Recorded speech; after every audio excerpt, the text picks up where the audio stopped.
celebrated American founding fathers, John Adams, the second president, said, "Our Constitution was made only for a moral and religious people. It is wholly inadequate to the government of any other." Those American thinkers devised a constitution for distributed power across the executive, the Congress and judiciary. But their work rested upon another assumption. The American experiment would rise or fall according to human virtue.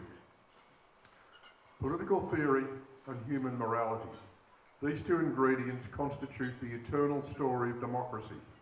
Adams, like his colleagues, was an opponent of an established religion. The founding fathers rejected both an established religion and any suppression of religion. But they believed America's future depended upon a morality informed by a virtuous citizenry. And the first president, George Washington, agreed, saying, "Religion and history suggests Dostoevsky was correct.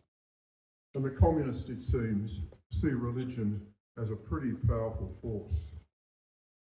My starting proposition tonight is that Western liberal democracy and the moral order originating in Christianity are the joint forces that deliver the good society.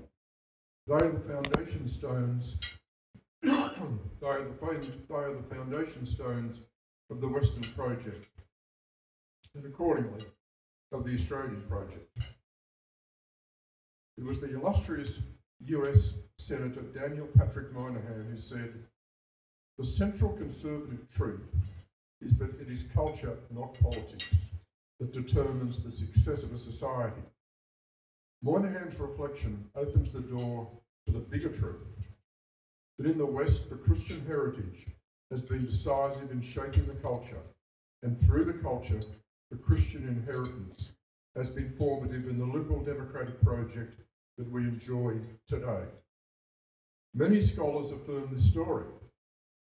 In his study on the origins of the political order, Francis Fukuyama said, "The rule of law in Europe was rooted in Christianity. It was church law that initially broke down tribal norms by recognising the claims of the soul. This was a revolutionary event. It reveals the universalism of the Christian concept while revealing the focus on the individual, as distinct from tribe or clan. Christianity asserted the fundamental relationship was between the individual and God. It was this Christian conception that fostered the brotherhood of man, an idea that shaped the young Bob Hawke. Yet culture is never static. The pace at which culture is buffeted, stretched and knocked senseless has rarely been as pronounced as it is in the early 21st century. Our cultural foundations are shifting. There's been a sharp decline in Christian faith. In Australia, Christianity has fallen from 88% of the population in 1966 to 52% in recent years. And when the latest census figures are very soon released, it is likely to fall below 50%, a threshold event.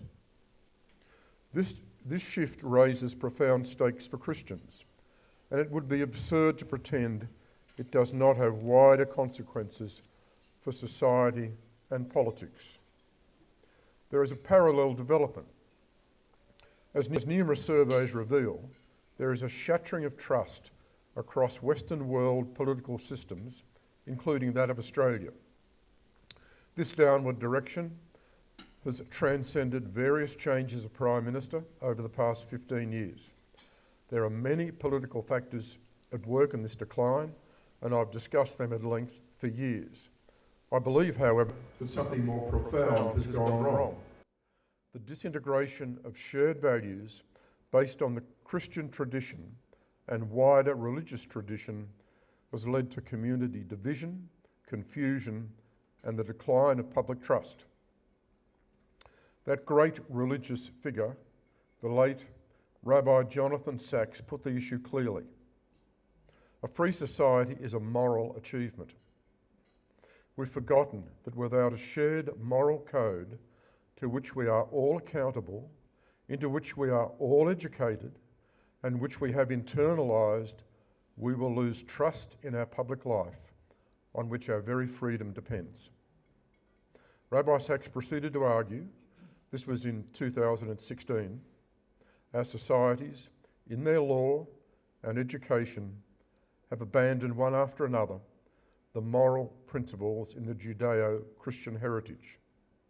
He referenced the breakdown of codes of honour and responsibility and our failure to teach concepts of duty, obligation, altruism and the common good. His core point is that you cannot have a successful society without a shared moral code. Our Western societies have embarked upon a dangerous experiment to defy this principle. Rabbi Sachs warned with reference to Greece and Rome that no society in history has taken this journey and ultimately survived.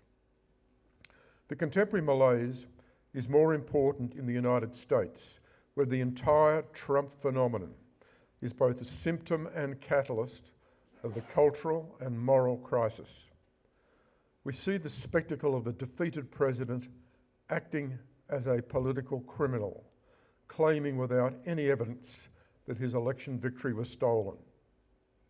Confronting the US dilemma, the American writer George Weigel said, "The first step is to recognise that American politics is in crisis because our moral culture is in crisis.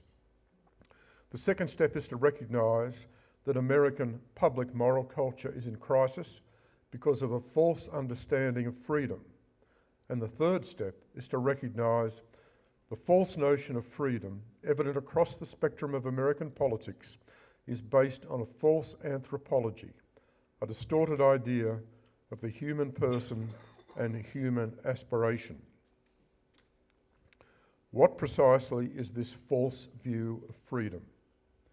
It is that freedom is an end in itself, not the means towards a higher purpose and better society. It's always useful to quote a journalist to bring issues down to earth. And the US journalist David Brooks has brilliantly captured the personal dimension of our malaise. He said, quote, "By 2007, 51% of young people reported that being famous was one of their top personal goals. In one study, middle-aged girls were asked who they would most like to have dinner with. Jennifer Lopez came in first, Jesus Christ came in second, and Paris Hilton third. The girls were then asked which of the following jobs they would most like to have. Nearly twice as many said they'd rather be a celebrity's personal assistant, for example, Justin Bieber's, than president of Harvard." Brooks continued, "As I look around the popular culture, I keep finding the same message everywhere. You are special. Trust yourself. Be true to yourself. Follow your passions. Don't accept limits. Chart your own course. You have a responsibility to do great things because you are so great."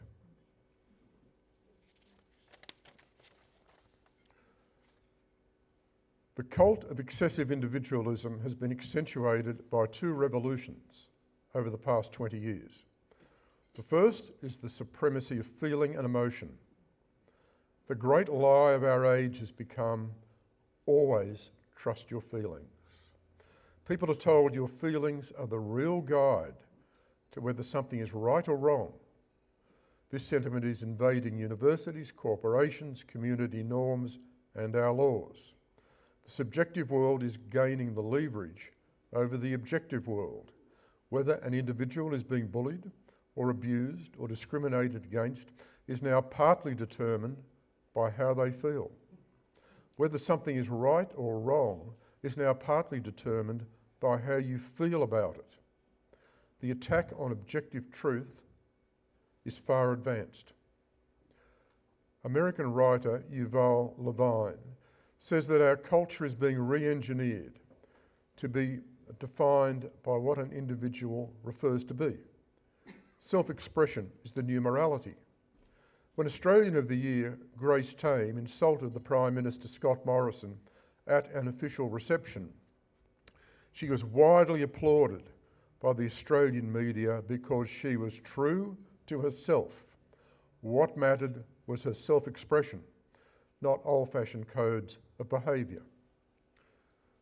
Levine says of the self-expression culture, we are naturally inclined to recoil from any demands that we conform to the requirements of some external moral standard, a set of rules that keeps me from being the real me. This is now a new moral position. It leads to growing defiance or reluctance to accept or subscribe to the moral order handed down by virtually any institutional authority, religious or secular, unless those authorities submit to individual feelings. The second revolution is technological. The advent of the digital age and the arrival of social media is perhaps the most important change in economic structure since the Industrial Revolution. Whole industries are slated for oblivion and new tech companies are taking their place.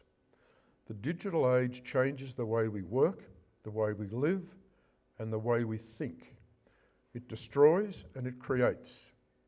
It destroys the mass loyalties of the industrial age, that old industrial age, and its loyalties defined by class, union, company, nation, and faith. Billionaire investor George Soros warned several years ago that big tech was undermining the open society and threatening human integrity. Something very harmful and maybe irreversible is happening to human attention in our digital age, Soros said. Social media companies are inducing people to give up their autonomy. The power to shape people's attention is increasingly concentrated in the hands of a few companies. It takes a real effort now to assert and defend what John Stuart Mill called the freedom of the mind. The analysis done by the Professor of Ethical Leadership at New York University, Jonathan Haidt, is the most potent warning of a dangerous future. Haidt said, "The rise of social media shreds any shared network of social understandings or meanings. It is worthwhile to look back at the story of the Tower of Babel. Human beings were getting so powerful that God said he would confound us by shredding our common understandings, by dividing us by language. I believe social media is doing that today," Haidt said. "A democracy is predicated on the ability of groups to compete, but also to cooperate. You must have compromise in a democracy, and that is becoming increasingly difficult." In an interview with me a couple of years ago, Jonathan Haidt predicted there was a real risk that American democracy would fail sometime in the next 30 years. The axioms of our life, long anchored in religious tradition, are being dismantled or contested. Our societies don't agree anymore on freedom of speech, on how we should live, on how we should die, on the meaning of marriage, on how children should be raised, on what is a man, on what is a woman, on the limits of privacy, on whether religion should be allowed in the public square, and ultimately on what is virtue. What we are now witnessing in Western societies, such as Australia, is an assault on our cultural traditions, which largely derive from Christian experience, and a simultaneous assault on the principles of political liberalism that underpin our democracy. Now, it's not my purpose tonight to lecture about the spiritual mission of the church, but I do want to address some principles I think the church should follow as an institution with a spiritual mission in the temporal world. Let me nominate 4 such principles. First, I think the natural expectation is that the church should focus on the moral and cultural order, to take the ideas of freedom and equality to their moral foundations. True liberty is the liberty to do what you ought to do, to meet your obligations. Liberty recognises that the distinguishing feature of mankind is the capacity to make moral choices. This means taking the side of the marginalised, the vulnerable, and the oppressed. It means maximising a constructive and charitable role for the church in the social order. It means requiring the rich and powerful to accept greater responsibility that they owe to the moral order and to social justice in our society. The church cannot be either an abstraction on the fringes of community or a largely silent voice intimidated by progressive and woke culture. That means a full engagement with modernity. Retreat from a hostile progressivism is no answer.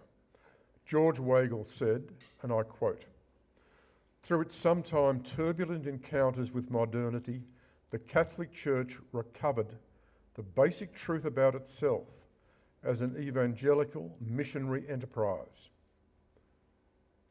The Church, I believe, learns and strengthens through its encounters with forces such as contemporary progressivism or the atheistic communism of an earlier century. History suggests the church grows in adversity. Have we forgotten this truth? Religion exists not to service the political system or secular hierarchies. It has a superior purpose, to address the moral order by exhortation and by example. In doing so, the church must take the long view. Modern societies are more diverse than ever, diverse in their religious, non-religious and cultural outlooks. That doesn't mean there is no place for a moral order. The public is constantly alert to moral arguments and searching for moral arguments. The public typically frames issues in terms of moral arguments. The success of progressives in politics is because they understand this. The argument for same-sex marriage was put essentially as a moral argument. The argument for climate change action is put essentially as a moral argument.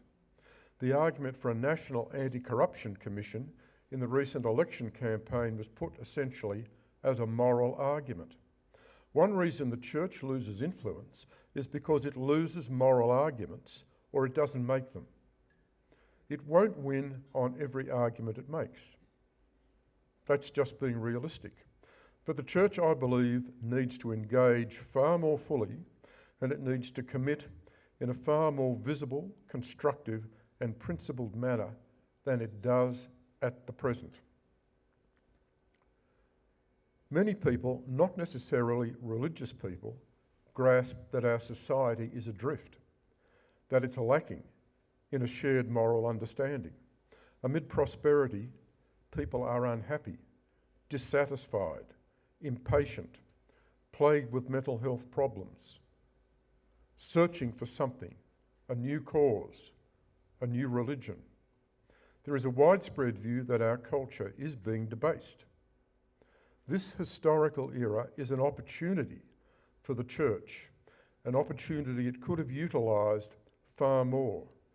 Humanity, let alone our country, deserves an engaged Catholic Church navigating the future.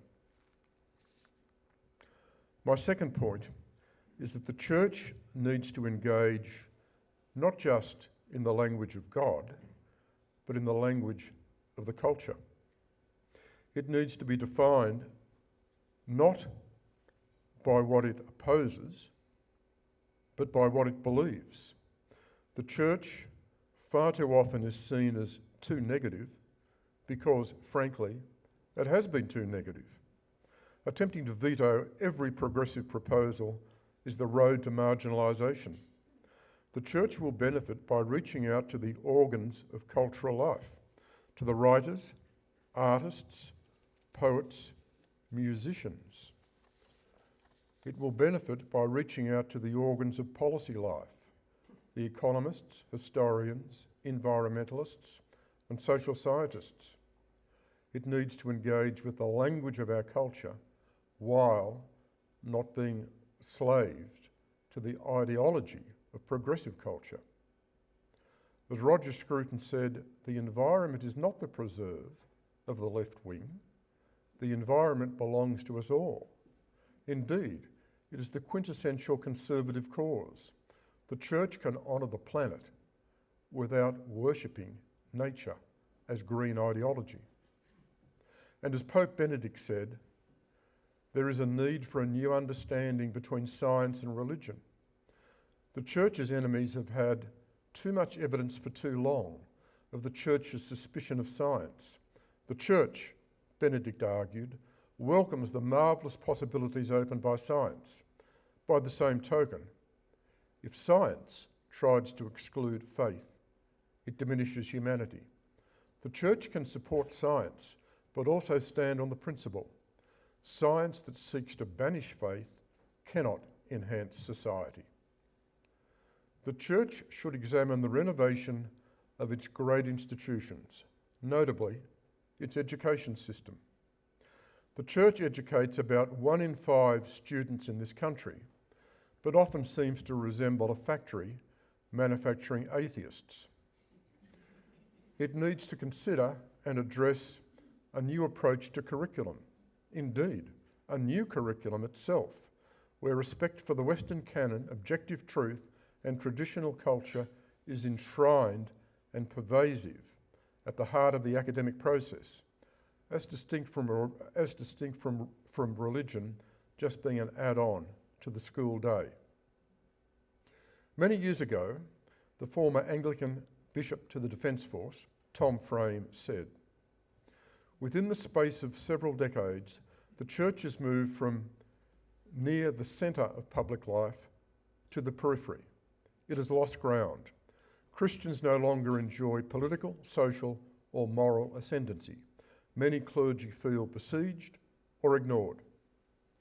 Much of that is true. It arises partly from cultural change and partly from the church's mistakes in attempting to deal with cultural change.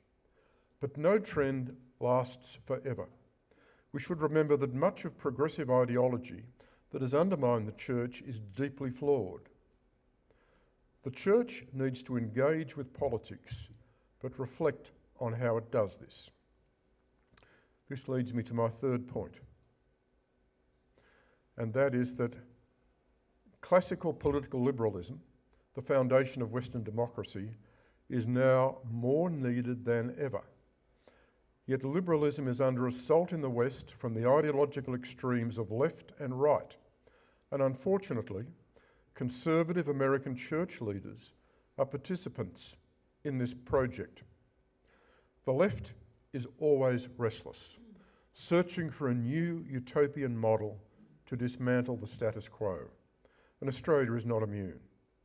Identity politics defines the individual by characteristics: race, sexual preference, and gender, and wants such identity recognised in law, administration, media, and personal relationships. Under this dogma, one's position in society is determined by group identity.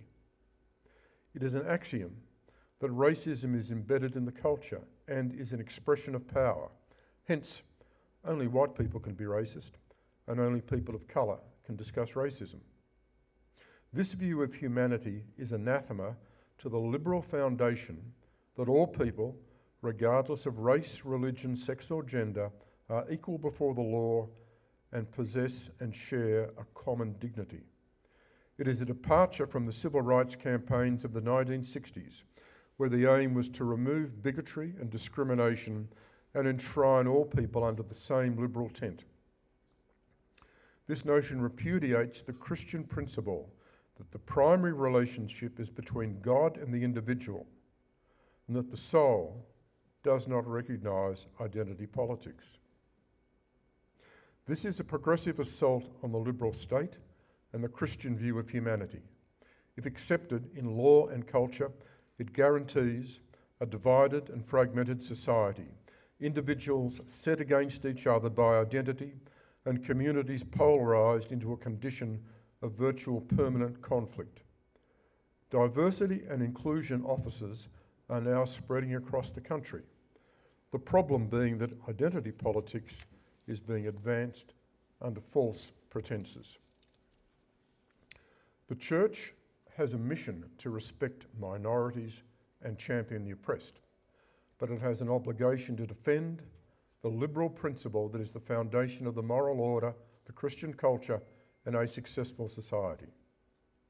At the same time, liberalism is under attack around the world from authoritarian leaders led by China's Xi Jinping and Russia's Vladimir Putin, by populist autocrats and aggrieved right-wing conservatives.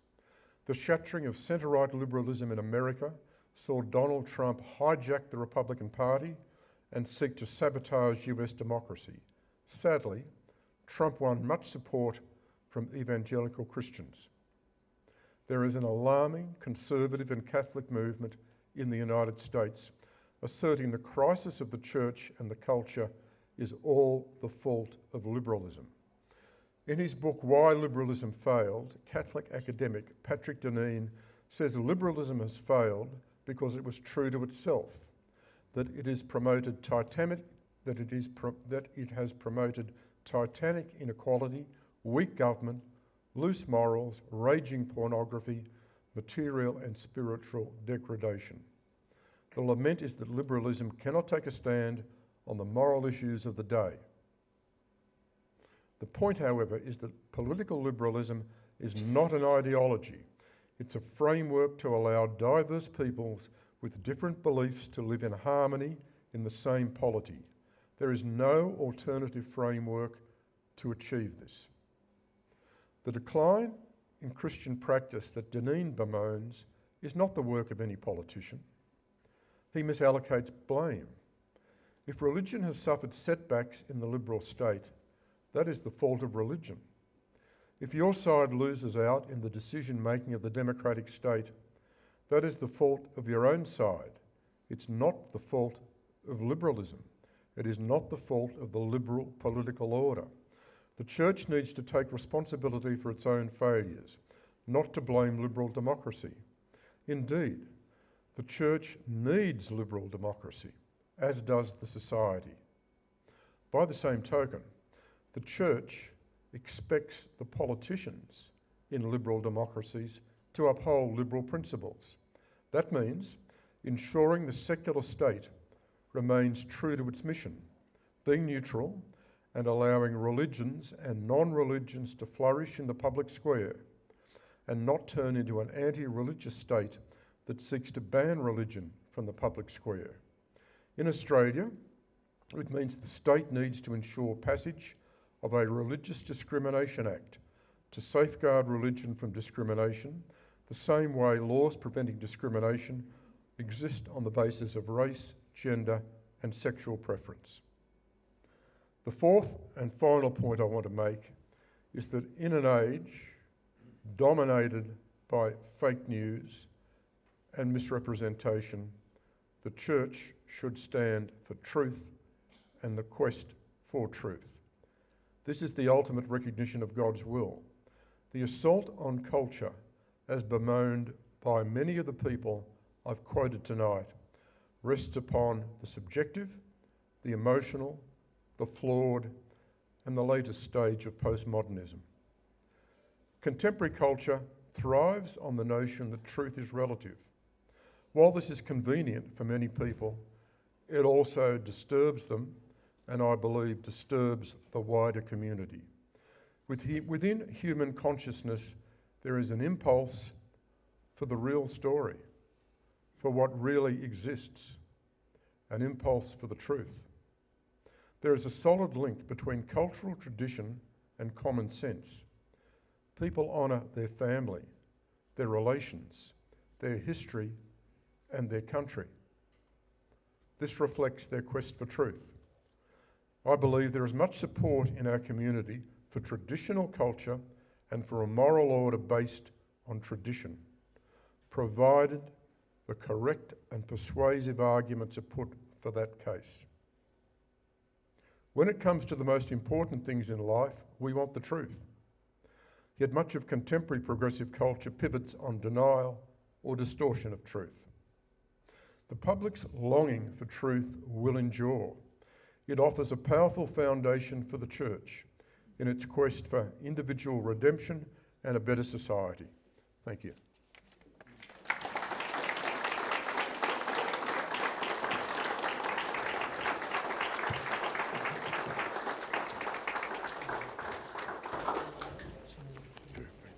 Thank you very much, Paul, for that magnificent address. Now we go to questions, and I can see a few people writing out their questions. And we've got Zachary will pick them up and pass them to me.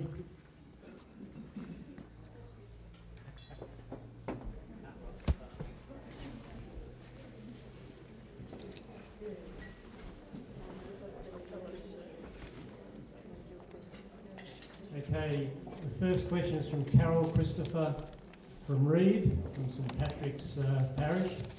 Do you think the rise of the Greens vote, a Marxist anti-Christian organisation, is attracting non-believers, anti-Semites and disillusioned Christians? I'd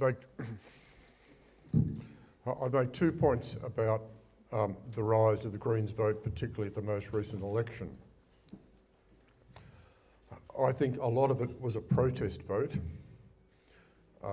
There were a lot of protest votes cast at this most recent election. There was a sense of disillusionment with the major parties. And the Greens, as a minority party, benefited from that sense of protest and disillusionment. And their vote was artificially increased because the Teals did not run in some of those Brisbane seats that the Greens won. So I think if the Teals had run in some of those seats, the Greens would not have been as successful. So that's the first point to make. The second point to make is that in terms of the anti-Christian and religious prejudiced view of the Greens, the interesting point to make here is that the Australian media gives the Greens political immunity. And by that I mean the media never looks at what the Greens stand for or what the Greens represent.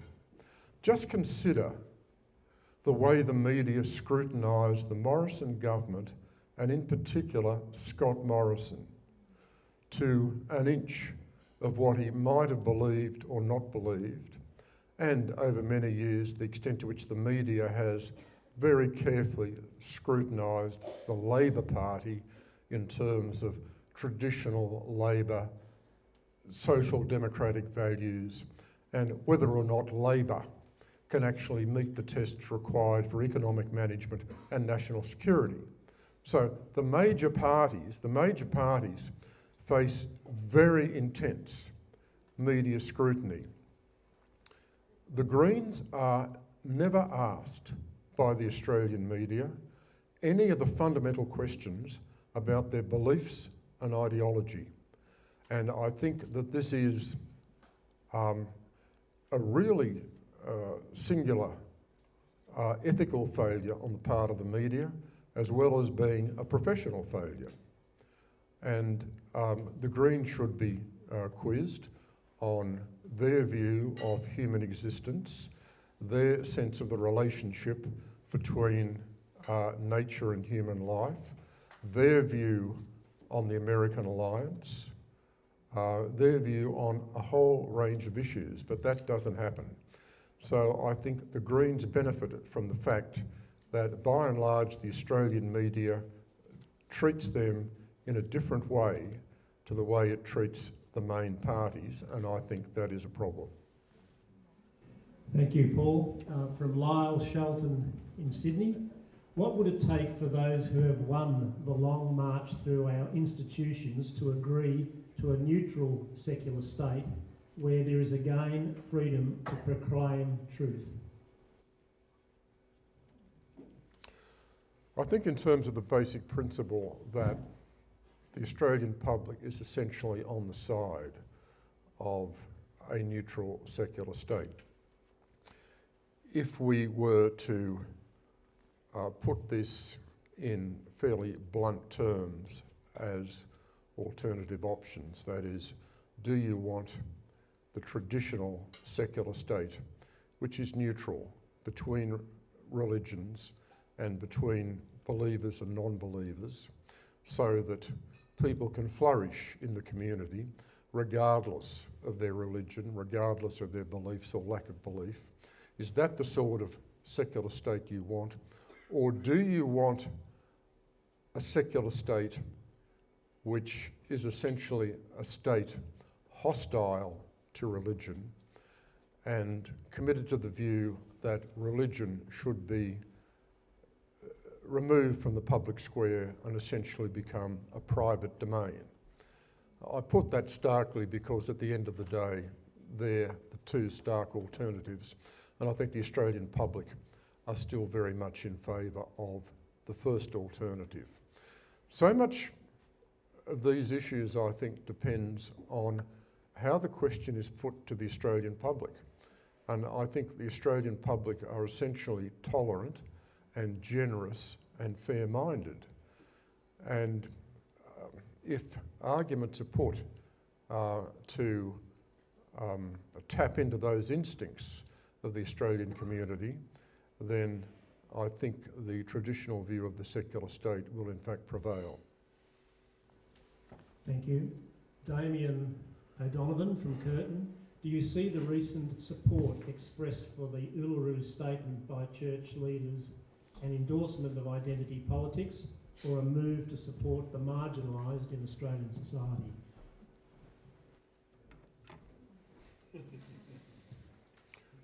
Good question.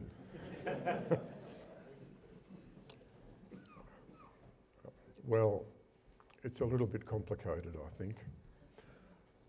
I think there's almost universal support for the view that there should be Indigenous recognition in the Constitution, which was accepted by John Howard and was a principle John Howard took to the 2007 election when that was not Labor policy. After Labor won the 2007 election, Labor then adopted that position as well, and I've got no doubt that that is a true position, a moral position, and it would have very widespread support from the Australian community. However, what essentially happened was, as a result of the really intensive consultations and discussions conducted by the Indigenous communities and by the Indigenous leaders over quite a long period of time, they said there was essentially one issue they wanted to put on the table for constitutional reform, and that was the voice to Parliament. So the voice to Parliament became the issue. And it was unsurprising when this issue was raised with Malcolm Turnbull as Prime Minister and Bill Shorten as opposition leader, that the Turnbull government rejected the proposal.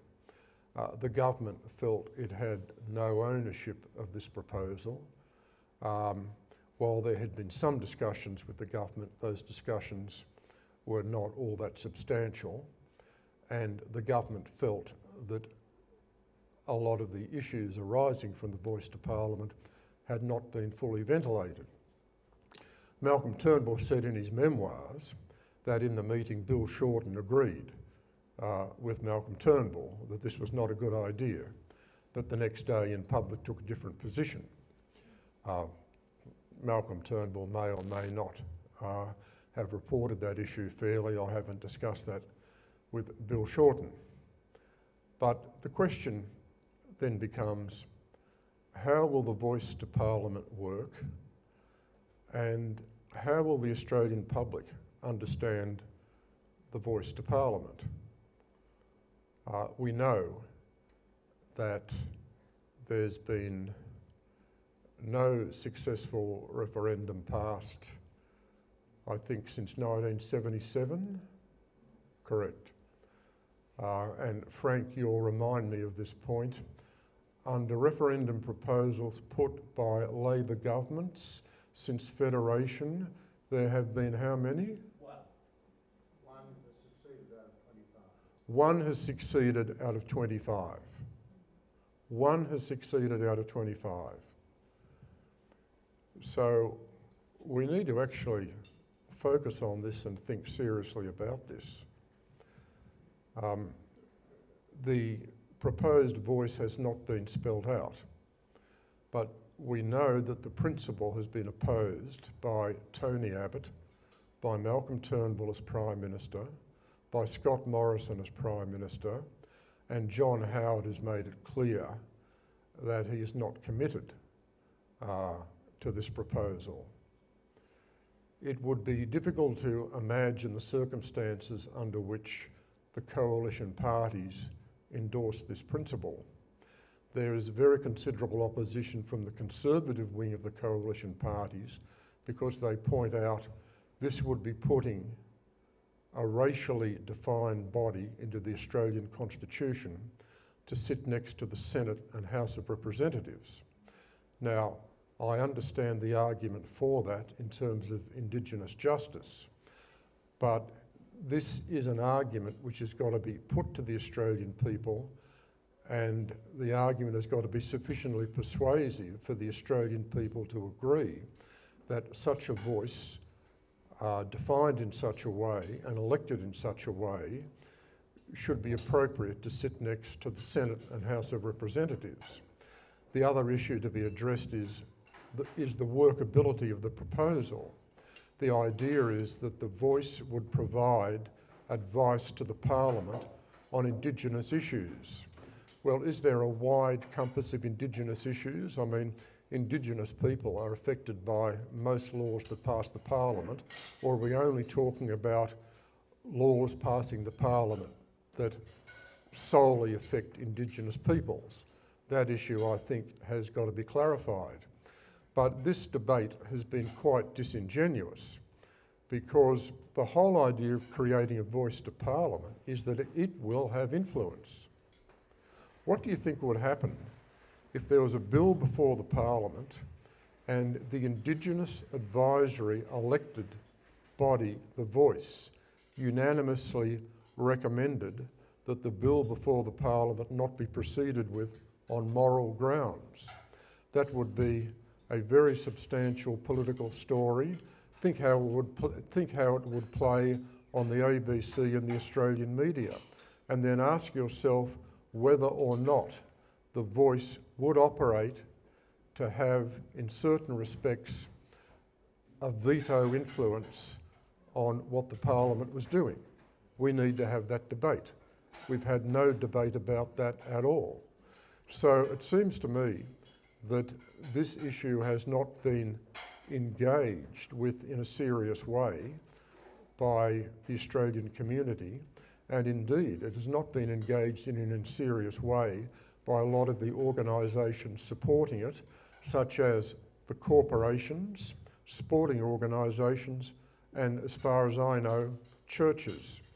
If they're going to recommend a referendum like this, given the record of past referendums, and given that such a referendum should only be put provided we were very confident it would be passed, I think there's a lot of debate we yet need to have on this issue. Thank you, Paul. From Michael Cudahy in Campbell, what is required for the newly elected Parliament to agree to a Religious Discrimination Act, and will it get there?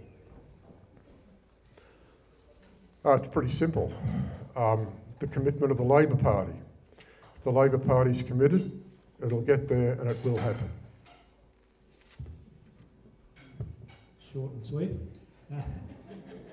Jim Wallace from the Australian Christian Lobby. I understand that a subject within journalism at the University of New South Wales is or was activist journalism. What is your view of this? Well, I think activist journalism can be highly desirable and constructive on occasions, and it can be counterproductive on other occasions, but I've got no objection whatsoever to the principle and practice of activist journalism. The question is, where is it practiced? We have a very diverse media these days. We have social media. So essentially there are more and more outlets for journalists to practice journalism according to their own sense of ethics and morals. I think it's important for the mainstream media to remain committed to the fundamental basis of ethical and fair journalism. But there's certainly a role for activist journalists. There's certainly a role for journalists to be advocates for their cause. That's part and parcel of modern life. It's just a question as to how it's done. Thank you. We've got two News Limited related questions. Tony Reid, who's a member of the St Thomas More Parish, should those of us who feel that the Australian newspaper's stance in the climate debate set back Australia's response to the crisis, should they hold the editors responsible or the owners of News Corp? Oh, well, you're an individual, so you've got every right to hold responsible whoever you like, from the owners to the editors to the journalists. I'd point out that if we're talking about the Australian last year supported net zero at 2050, and it advocated that the coalition agree to that. The paper did not support the Labor Party's 43% emissions reduction commitment, but it recognised that this country needs to take strong action on climate change, and that action must be on the basis of taking into account the interests of the Australian economy and also the cost impact on households. I'd simply say about this debate over 20 years, it's been an emotional debate, and I'd make two observations about it. The first observation is that there are very few people or organisations who come to this debate with clean hands, in particular the Greens, given the way they vetoed the emissions reduction scheme in 2009. If you look at the Australian media, then the Australian media, quite properly, has chopped and changed its position on climate change in all sorts of ways, in all sorts of circumstances. I don't know of any politician in the Australian Parliament who hasn't significantly shifted or reassessed or altered the details of their position on climate change over the course of the last 20 years. It's that sort of subject. Okay, last week in the Australian newspaper, Greg Sheridan commented that we have ambassadors for arms control, people smuggling and so on. He advocated for the appointment of an Australian ambassador for religious freedom. What is your view on the need for such an appointment?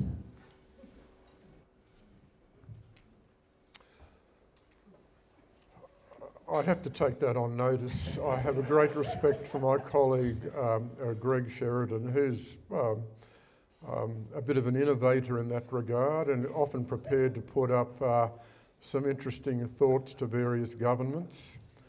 I guess the first thing I'd do would be to assess how many countries in the world have got ambassadors for religious freedom, so to ensure that when ambassadors for religious freedom met around the world, there would be a substantial summit and a fruitful exchange of views. I think that if we conducted that exercise, we might find that while there is a real problem a real problem with religious persecution in the world and a real difficulty over the extent of religious freedom, if we're looking at what you wanted to do about it, is appointing an ambassador for religious freedom the best course of action to take? Off the top of my head, I would doubt it.